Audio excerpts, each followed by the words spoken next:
happening on Wall Street. Economic indicators. Who knows where this is going to end up? To understand the economy, you have to understand human nature.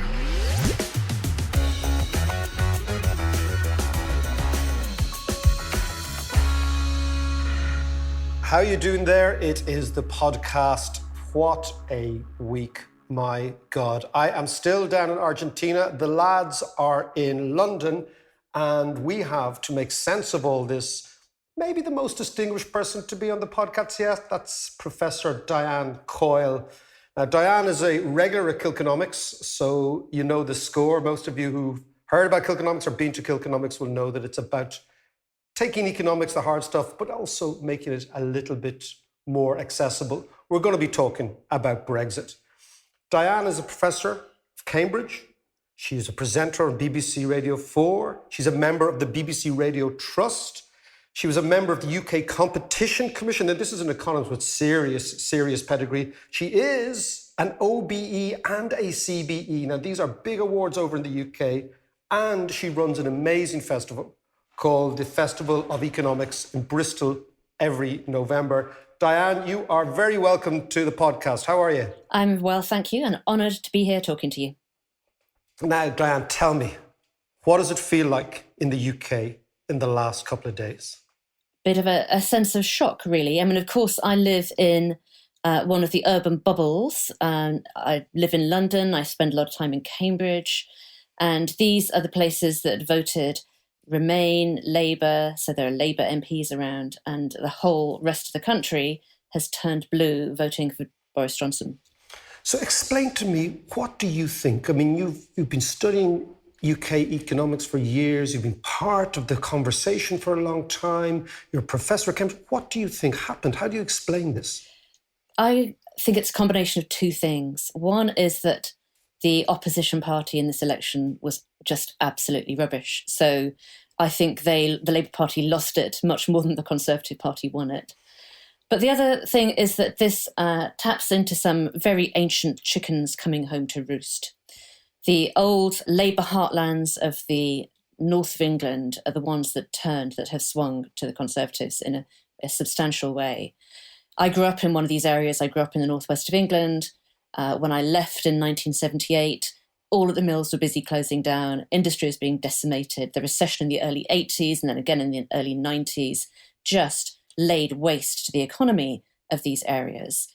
And it's been getting worse ever since. So if you layer on top of that, that quite old pain, what happened post-financial crisis and austerity, somebody said austerity is the argument that the global financial crisis was caused by Wolverhampton having too many libraries and they had to be closed down. So all of the public service cuts have landed in the same places that had devastated economies anyway, that relied on public sector employment. Incomes in the UK have not gone up for 10 years. So there's just an immense amount of anger. And it's directed against, the quotes, the metropolitan elites, against folks like me. But Diane, how can somebody like Boris Johnson, who is the metropolitan elite, how can he, and he's been a Tory who were at the vanguard of the austerity, and not only the austerity, but actually closing down the mills, you might argue, how can someone like Johnson tap in to a post-industrial worker in Bury or in Sunderland or in the West Midlands? What's going on? I think he's a bit of a blank slate that people can project onto. He's a bit of a laugh. He's been on comedy shows on TV. He's a very familiar face. And I think he's one of those people who can be anything to anybody. And that's great for campaigning. I just wonder what kind of Boris Johnson we're going to get as Prime Minister and governing, because, of course, the challenges now for the next 5 years, this majority is going to last for 5 years. They're going to have to face up to some of these really difficult challenges. And he is going to have to decide what kind of government it is. And it simply is not clear at the moment. As Mayor of London, he was very socially liberal, open to immigration, and then he became a very hard Brexit person, so we don't know which of those versions we're going to get. And I guess it depends what kind of choice he makes and what kind of people he surrounds himself with. But I think we could be in for some quite turbulent times politically. Look, let's have a look. What's your sense now? Because I'm reading this two ways. I'm reading, one is that because he has such a massive majority, that kind of liberates him from the more extreme right, the ERGs, who were basically calling the tune, let's say, for the last 6 months. And if we focus specifically on Brexit, it means that he might be liberated to do a deal with the EU in the next 12 to 18 months. He says 12, maybe 18 months. That looks like Brexit in name only. What do you think of that idea? This is certainly what people are talking about. I've got no special in to the Conservative Party or the folks in government who are dealing with Brexit. But this seems a very plausible argument. I mean, he's not a stupid man. He understands that the economic harm that would be caused by anything like a hard Brexit in reality is better avoided. And particularly in this context where the economy's not been growing very strongly because of all the uncertainty, there are food banks and rough sleepers and so on. This is not a context in which you want to create a recession if you can avoid it. So can you explain to me, what is Johnsonism? I'm down in Argentina, and I know it sounds very far-fetched, but my Argentinian friends who are familiar with the UK, you'll know Martin Lustow, you'd have met him at Kilconomics. Indeed. Who was the economics minister down here in Argentina. He's saying, a lot of them are saying, this looks like sort of posh Peronism for them. It's a posh boy with Peronistic urges to be everything to all men, to be nationalist when he wants to be nationalist, to be patriotic. Because if he's got to get the people of the north of England to vote for him, he can't simply be a low tax, low welfare guy, original Tory. He has to be something else. What do you think Johnsonism is going to look like? Well, we've had a country run by old Etonians for decades now. I don't think there's anything particularly new about that. And the Etonian and Oxbridge grip on government. And in a sense, I think that's the challenge from the anger that's felt in the north of England and in the old Rust Belts of Wales and Scotland as well. So he's got this very difficult balancing act to carry off. And I can't see it succeeding, I have to say. There are some obvious similarities with Trumpism. He's been playing the game of the dog whistles about immigration. So he might go that way, but he's also got the globalist, low tax, let's be Singapore on Thames kind of Tories to keep happy as well. So, I think there's just great uncertainty about what kind of government it's going to be. I do think they understand that politically they have to respond to the chasm between the thriving metropolitan areas and the rest of the country, the left behind hands. So we will see some action on that. I think he probably does understand that a better Brexit deal would be a really good idea now that he's got the cover of a big majority. Other than that, I think it's just incredibly hard to say at the moment how it's all going to turn out. So let's just look at the forces behind Brexit, the forces behind Johnson. What you have, obviously, is two distinct forces on the island of Britain. We'll talk about Northern Ireland in a second. But on the island of Britain, you have Scottish nationalism and English nationalism coming really on a collision course now. The Tories win hands down in England.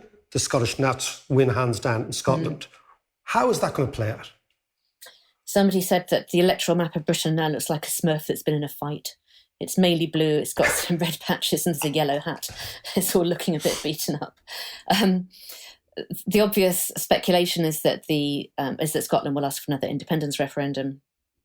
I think it's quite likely that the government will just say, no, you've had one of those already, go away again. There'll be tension about that in the House of Commons, but you can't really argue with the kind of majority that the Johnson government has got in the House of Commons. So there'll be a lot of noise. I'm not sure how quickly that will move to another referendum. There are interesting divergences anyway between Scotland and Wales on the one hand and England on the other hand.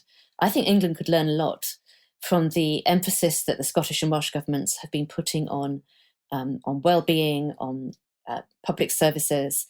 It's not always paying off. Public service performance in those two devolved nations is not as good as it has been in England in some cases. But they have a different way of talking to people and connecting with people locally. And I think a sensible English government would learn some lessons from that, because England is an incredibly centralised polity. And that's part of the problem. It's part of that long-standing deep wound, this deep division that we have in the country. Now, can I ask you about Scottish nationalism and Scottish economics. A lot of people are saying to me, okay, let's say England doesn't give the Scots a referendum, or the opportunity to go independent. That's kind of Spain versus Catalan sort of territory, where the Scots want it. The English central government says no. That simply ratchets up nationalist feeling, particularly in Scotland. And we as Irish people will understand this dramatically. What does the Scottish independent economy look like? It has some real strengths, obviously. It's got oil, it's got financial services. There are some niche manufacturing areas that thrive in export markets.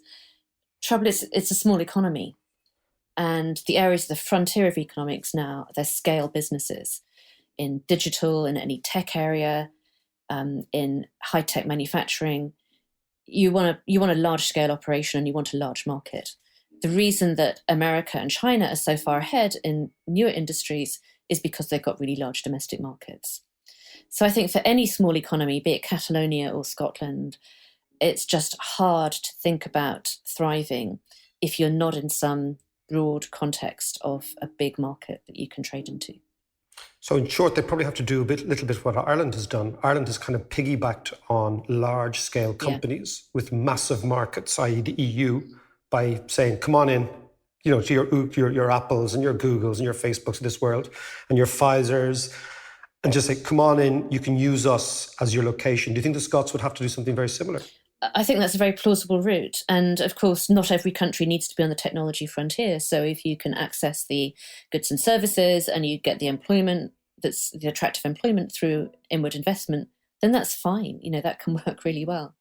And just talk to me, let's go back to Johnson and the extent to which the places that you grew up in, have they lent their votes to Johnson, or could they actually become conservative areas for the first time in 100 years? My sense is that it's still quite fragile. The Conservative vote has gone up in a succession of elections, so that looks quite solid. On the other hand, the Liberal Democrat vote went up and the Green vote went up as well, and they got punished by the first-past-the-post system. So it isn't entirely obvious to me that this is cementing a perpetual Conservative majority.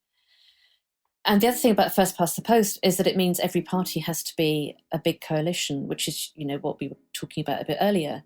You have to hold together a lot of different elements of the party. And that can go wrong. And that's why Labour is at war with itself at the minute, because that the people who've been leading the party didn't bother building the coalition. They decided to fight it out with their internal opposition. So, it's a bit of a shock. I grew up at a time when it was unimaginable that those places would ever be anything other than Labour. But then it was also unimaginable not that long ago that Scotland would be anything other than Labour, and now it's solid SNP territory. So these shifts do happen. And, it's a bit like, throwing up the jigsaw pieces in the air and just they're drifting down slowly and we're not quite sure how they're going to settle. That's a terrible mixed metaphor, by the way. No, it's all... the beautiful thing, let's have a quick think forward, okay, Dan? What does Labour look like in 2 or 3 years' time? What do the Conservatives look like? What does Britain look like? 2 or 3 years' time. So my concern is that this wave of anger has delivered a big Conservative majority. The government's not going to have any excuse for not sorting out the things that have made people angry. But it's really difficult to do. The Brexit negotiation will be really tough. There's going to be more uncertainty around that and adjustment costs. And the regional divides, the left behind hands, all that stuff, it's really deep-seated. It goes back 2 generations now.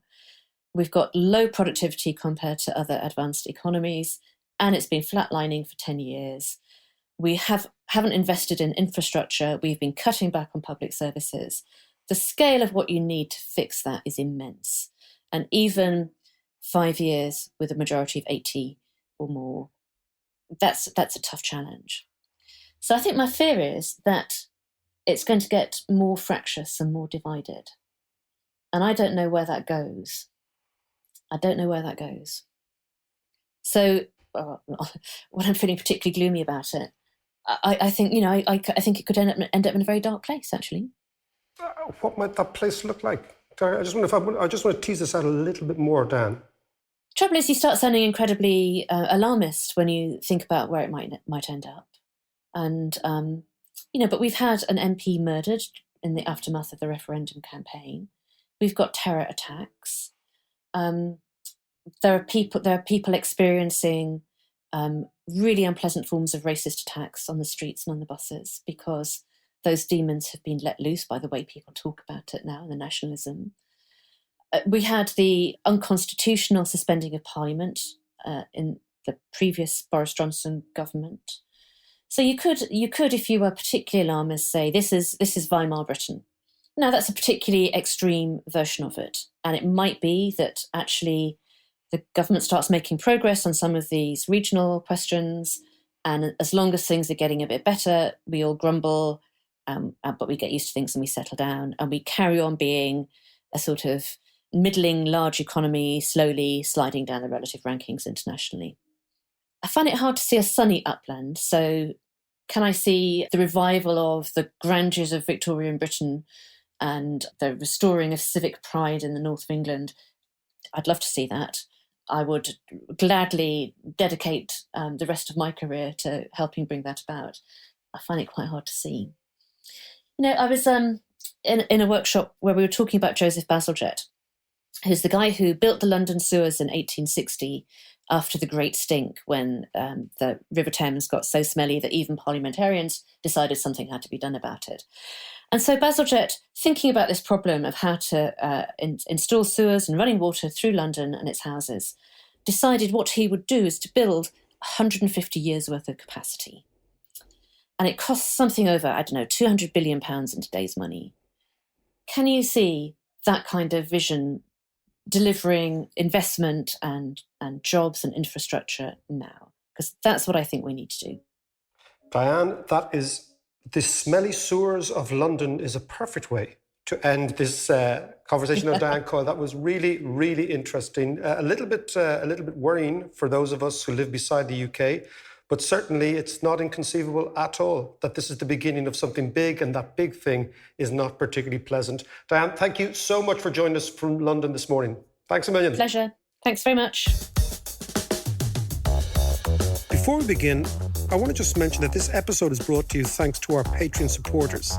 And to help support the content, and perhaps more importantly, to unlock exclusive comment and scenes and footage and episodes, please consider becoming a patron at patreon.com/David McWilliams.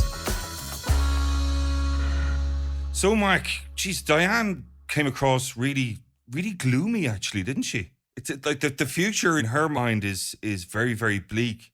But what do you think, though? I mean, where do we go with Brexit now? So it's obviously going to happen in the next few weeks, but what's going to be the outcome? It's going to be a different ballgame now. Well, yeah, no, I think, look, Diane Coyle, I mean, I've known her for many, many years. She's one of the brightest economists in the UK. She's been deep within the UK establishment for many, many years. She knows it, but because she's a northerner, she's got a much better sensitivity than most metropolitan economists and thinkers and columnists have about the north of England. So I would not discount anything she says about the north of England, the Midlands of England, and how dystopian it is. And the list of issues she gave there about anger and feeling left behind and very bad public services and all those sort of things, these are really very real. And I think the extent of the job of work for the UK now is enormous. So I think that is very, very key. I'm going to come back to that in a second. Second thing, let's talk about Brexit. Okay, so Brexit, here's the thing, right? If the Brits want a deal, and I've spoken to people, my mates who are basically very, very senior in the European Commission, they've all said to me, look, here's the deal. If the Brits want a deal, it has to be the following. They have to be as close to Europe as possible, which means they can't diverge on regulation and environmental regulation, financial regulation, and labour laws. So the Europeans have said, if you want a free trade deal with us, you have to be as close to us as possible, i.e. Brexit in name only. Okay? Right. Because what Johnson has promised is we're going to be swashbuckling, buccaneering, low tax, low regulation. Basically, we're going to turn the UK into an environmental sewer. And as a result of that, we're going to get lower costs, and those lower costs will give us competitive advantage against the European Union. The European Union have said that ain't going to happen. So I think the hard Brexit that we thought was put to bed may well re-emerge in these negotiations. Right, okay. Now, my hope is that Johnson, emboldened by the fact that he's got a majority, is not as hidebound to the extreme Brexiteers as he was actually a couple of weeks ago. So interestingly, the bigger the majority Johnson has, the more he can move to the centre on Brexit and get a deal done and not necessarily upset the UK economy any more than he has to. However, he might think, you know what, I'm the great patriot. I don't think he will. I think he will tack to the centre. I think that's his political instinct. But we've been wrong on this before. So that's the first thing. So I think for Irish people listening, Brexit has not gone away. Yeah. It's going to come back in the negotiation. And of course, when it comes back, all sorts of other economic and political issues for us will emerge. But the interesting thing, John, is what is Johnsonism? And you know what it is? It's a beautiful alliance of blue collars and red trousers. So if you think of that, right? You have the blue collar worker from the north of England allied with the red trouser toff of the south of England. In order for Johnson to actually navigate that, he has to become something like, as the Latin Americans say down here, a Peronist. He has to be all things to all men. That means the UK is going to borrow a hell of a lot. So he's going to have to cut taxes for the red trousers brigade, but he's going to have to increase welfare for the blue collar brigade. The only way they can do that if the economy isn't growing strongly is to borrow a fuckload of money. So I think that's what they're going to do. I think you'll see the public sector borrowing requirement of the UK go through the roof because he's got to mollify the north of England, who basically have said, we have lent you our votes. We believe that you are more credible than Jeremy Corbyn. We believe in you. Now, of course, he's got to have a bit of reciprocity. So what's that? He's got to do more public infrastructure in the north of England. That means for the first time ever, the Conservative Party has shifted from a party with right-wing DNA to a party with left-wing DNA. And as a consequence of that, they're going to have to be this blancmange, which is patriotic Britain. They call it one nation Toryism, but what it will actually look like is the Labour Party in the north of England allied with the Conservative Party in the south of England. And that's going to be quite hard to pull off. So that's an interesting thing. So if Johnson can satisfy the lefties, shall we say, of the north of England, could that be a permanent switch then from the kind of left Labour and become permanent Conservatives? That's a great question, John. And I've always been interested. What I find really interesting about British politics and the media there is they're so insular that they never look at anywhere else and what has happened anywhere else to see, is there a template? There is a template, but it's not Trump. It's Ronald Reagan. Oh, right. Okay? Explain that to me. Yeah, in the United States in the 80s, there was a phenomenon called the Reagan Democrats. These were people who were democratic, largely Irish Americans and Italian Americans, who believed in the trade union movement, in Jimmy Hoffa, all that good stuff that's in The Irishman, the movie, right? They were left-wing American workers, blue-collar workers.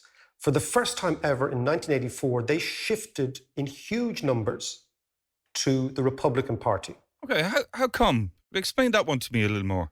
So what you have is Reagan comes in and offers a sort of a Boris Johnson idea. It was called Morning in America. That was his slogan. Right. And there was that America was going to go through this great renaissance, a bit like get Brexit done, take back control, yada, yada, right? But what he did is he appealed to blue-collar workers to actually come on board with the Republican ideas of the individual, of hard work, low taxes, you can do well, etc. Now, interestingly, those people have remained Republican. The Democratic Party thought that they would shift for a while. Hold on a second. Why didn't they switch back? Think about it. The background noise is very, very similar, okay? In the late 70s, early 80s in the United States, right, you have a massive recession prompted by Paul Volcker, who just died this week, who was the former head of the Fed, who put interest rates up to 20%, right? So off the back of that, Reagan fights a guy called Walter Mondale. Walter Mondale was an old-style Democrat, a bit bland, etc. He had already fought a guy called Mike Dukakis as well. He had beaten Dukakis, but he fights Mondale, and he says to Mondale, I'm going to take your people. So they reach out, the Republicans reach out into Democratic heartlands of the United States and get those Democrats. Now, the interesting thing is, Those Democrats, those Reagan Democrats who went to Republicans, are now people like Sean Hannity, Bill O'Reilly, Kellyanne Conway, all the Irish people around Trump. You know the way it kind of really freaks us out that most of Trump's really creepy fuckers, the really creepy fuckers are Irish, okay? Because we always thought, Irish Americans are nice, they're all John F. Kennedy and all that sort of stuff, right? So they're the Reagan Democrats, and they have stayed Republican. Now the question is, this is the interesting, what Johnson has done is he is dividing up his message between economics and culture. Yeah. He's going to be left-wing, more left-wing on economics, i.e. to get those working class people in the north of England to vote for him again. But he's going to be more right-wing on culture. And the interesting thing, what we've seen in America and Australia, is that culture trumps economics all the time. So he's going to play that battle. And that means the Conservative Party in the UK is going to be very different. And it also means that the assumption now that those votes are only lent to Conservatives is based on the idea that the Conservatives go back to what they were in the past, which is a party of rich people. But if they do what the Republicans managed to do under Reagan in the United States, there's a good chance that the north of England remains a Conservative fiefdom. Now, the issue then is what happens to the left in England.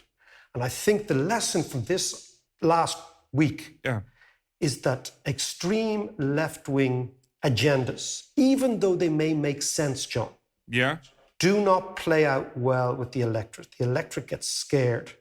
The electorate got scared of Corbyn. And this might be important for our friend Bernie and Elizabeth Warren over in the United States, that if you come with something that seems a little bit too extreme, even if it actually makes sense, you end up scaring the horses and people going to the other side. So there's a lot of stuff going on in what's happened in the UK. But it brings us to the constitutional issue, John, and that's what's the issue I believe is the most important thing. What happens to the Scots and then what happens to Northern Ireland after this? Because what we're looking at is an England in a state of flux. And when the main country in a union is in a state of flux, it means the fragility resonates out from the centre to the periphery, and the periphery itself becomes more radical. So let's talk about Northern Ireland and Scotland. Mark, we've spoken many times before about how Brexit could result in the breakup of the UK and perhaps bring about the end of the project that is the Act of Union. But no one actually predicted how big a shift there would be in the profile of the UK electorate or UK politics.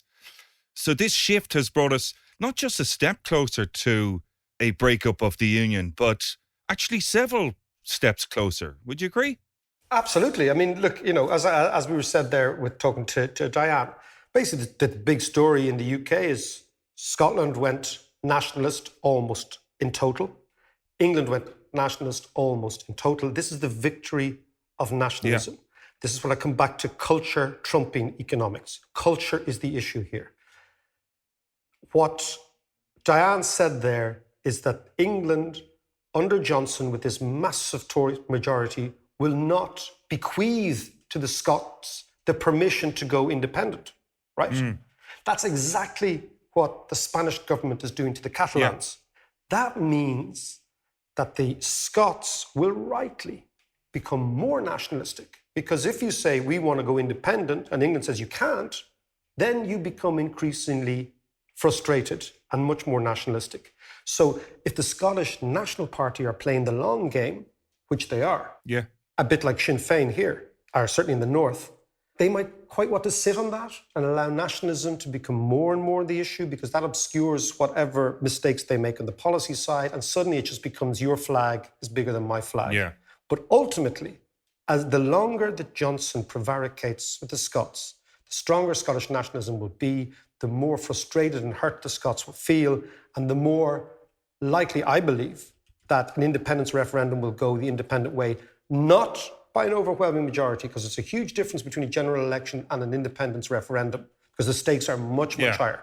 Basically, a general election is you're just trying to say, no, okay, well, we've still got the same structure, but, I fancy these people, not these people. Independence is a much bigger issue. But clearly what has happened now is that nationalism on the island of Britain has become the issue. And obviously, remember we talked about before, Scottish nationalism can only go one of three ways. Either it can go like Quebec, where it peaks And then over time, it actually begins to become more of an accommodation with England. Okay, that's number one. Or it happens like the Czech and Slovak velvet divorce in the early 90s, where in actual fact, two mature countries say, look, let's split the difference. It's like a proper divorce.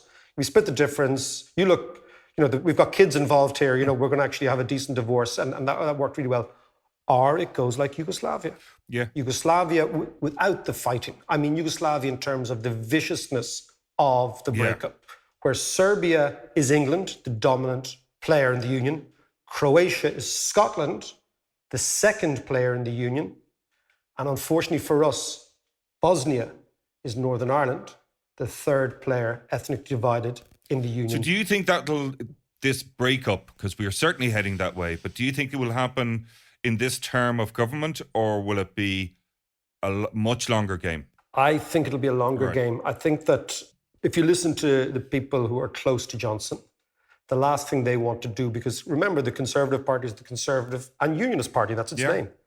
And it believes in the Union. So the last thing Johnson will want to be after having delivered Brexit is to be the person who is remembered in history as the person who broke up the Union. However, the forces of nationalism are so strong, and the forces of nationalism in England are so strong, and the forces of nationalism in Scotland are so strong that it's difficult to see him being able to avoid a referendum indefinitely. And if he does, we come back to that point, he will just inflame nationalism and turn Scotland into Catalonia. So, Mac, if Northern Ireland is Bosnia in this analogy, now that the goalposts have completely shifted, with, for the first time ever, more nationalist MPs elected than unionist MPs, what's your assessment now of Northern Ireland? Because it's a whole new ballgame. Well, John, I mean, one of the things that I've always felt, and I've talked about in the podcast over the last 5 or 6 months, as long as we've been on air, is that the single most important issue for Ireland, for all of us in Ireland, political, economic and social, over the next 20 years, is how do we deal with the profound constitutional changes that are coming down the track with respect to Northern Ireland. Now, I much prefer this idea of a united island than a united Ireland. I think it actually, in some way, blunts the hurt that unionists feel.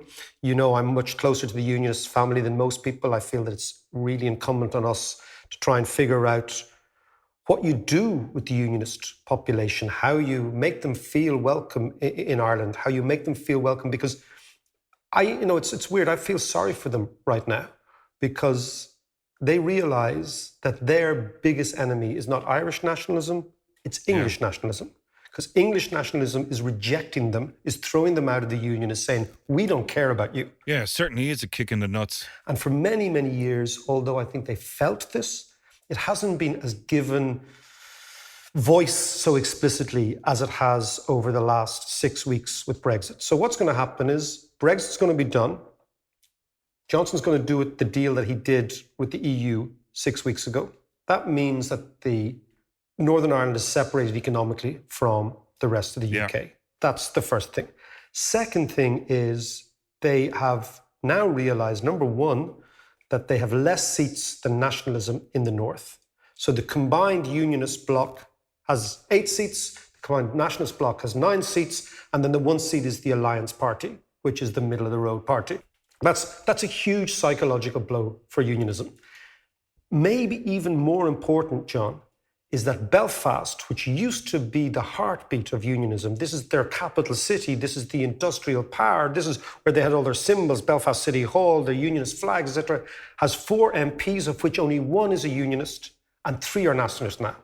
So North Belfast was won by Sinn Féin, West Belfast was won by Sinn Féin, South Belfast was won by the SDLP, and only East Belfast was held by unionists. And even there, the Alliance Party pushed the unionists very, very close, or much closer than people expect. So all these things are happening at one time. It all means that we need to figure out what's coming next. Now, what's coming next, according to the demographics that we've spoken about at length on the show, is a more Catholic stroke nationalist majority, particularly amongst younger people. The question is, how does that all play out? How do we in the South figure out a pathway that allows unionists to feel welcome in whatever new Ireland emerges. In a way, the nationalists don't have to do anything. They just have to wait. So the nationalist strategy, just wait, and demographics will take care of it, run the clock down, and eventually there will be a majority. Unionists, on the other hand, have to come to terms with the fact that the UK doesn't want them anymore. If you throw into that mix Scottish independence, then what you have is you have a significant population of people on the island of Ireland in the northeast who actually want to be Scottish. Yeah. The Unionists, right? That's their default I position. often wondered, is there some sort of, given the timing of everything now and the results of the election, could there be some sort of alliance or closer ties between Northern Ireland and Scotland as a kind of an alternative to United Ireland, a kind of a third way, creating a whole new entity? With the Scots? Well, look, first of all, the most important thing is Northern Ireland wouldn't last a day on its own.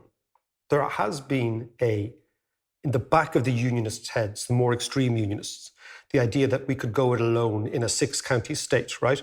Just to put this in context, they would need the day Northern Ireland went, if it ever went independent as an economic entity, it would have a budget deficit of 31% of GDP on its first day.